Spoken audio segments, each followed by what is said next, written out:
Hey everyone, it's Twisted, aka Cyber Bunny. So the other night, Mind Circus made a video for Paint Shop about how to do the block letters that I do. I'm going to show you my method of doing them, and I certainly would love for you guys to use your own methods as well, but I'll show you how I get started.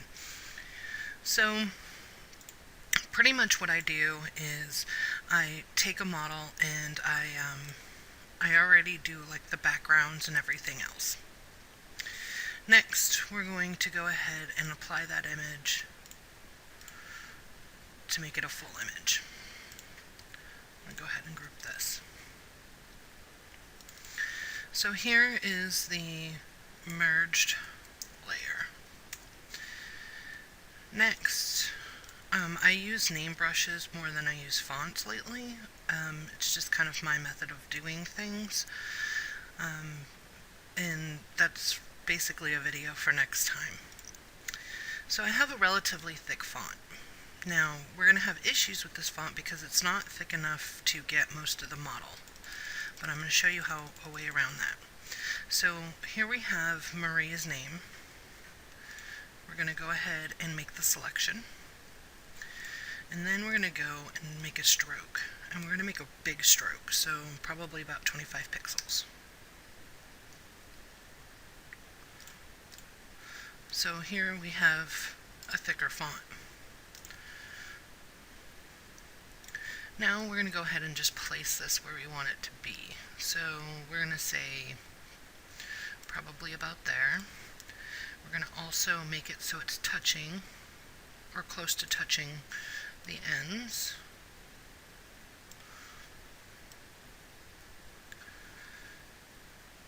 Now this is basically going to be however you decide to do it, because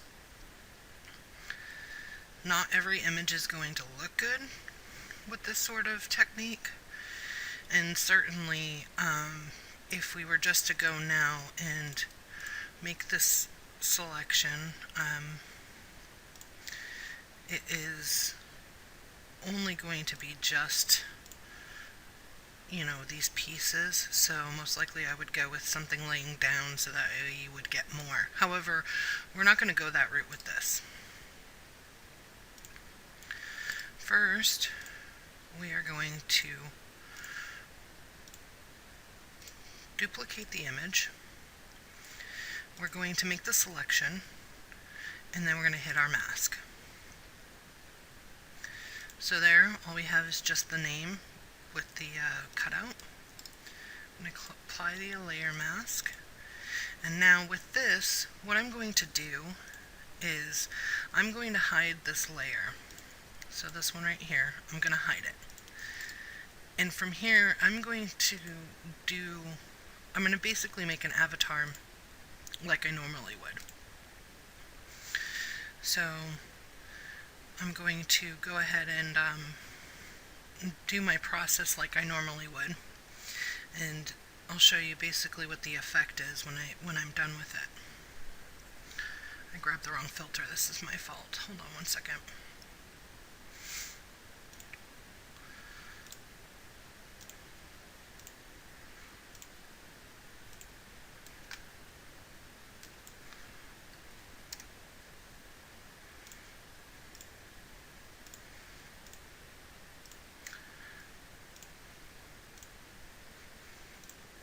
Now I'm basically going to go through and do this as fast as I can.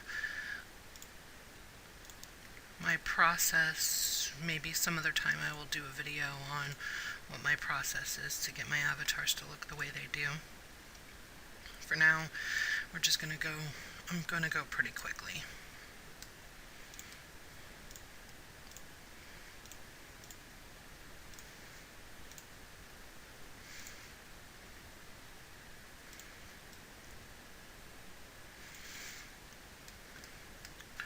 Alright, so far so good.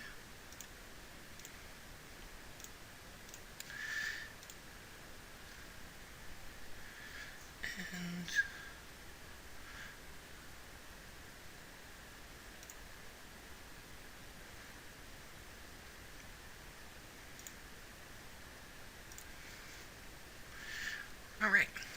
So now we have all of these layers.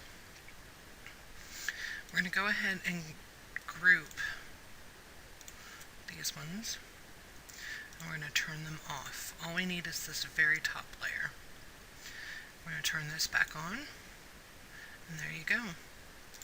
Now you have the background that's desaturated, and this is pretty much a ghetto way of doing it because I didn't have to desaturate the layer at all.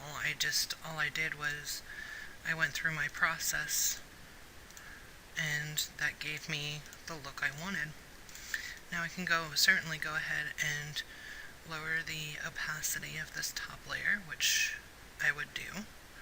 And then I would even take this and put a small stroke on top, most likely in white, and do about a 1 pixel stroke.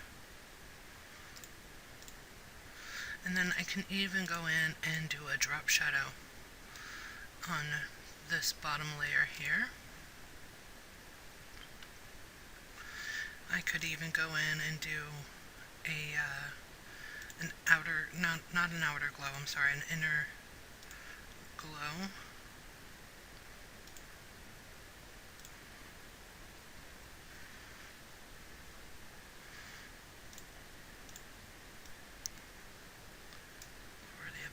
Just a tad bit more, because we do want to be able to see this full image, but we want the parts where the name is to be more predominant than the background part. So there you go. That's my process on how to make the block lettering more visible and around the model itself.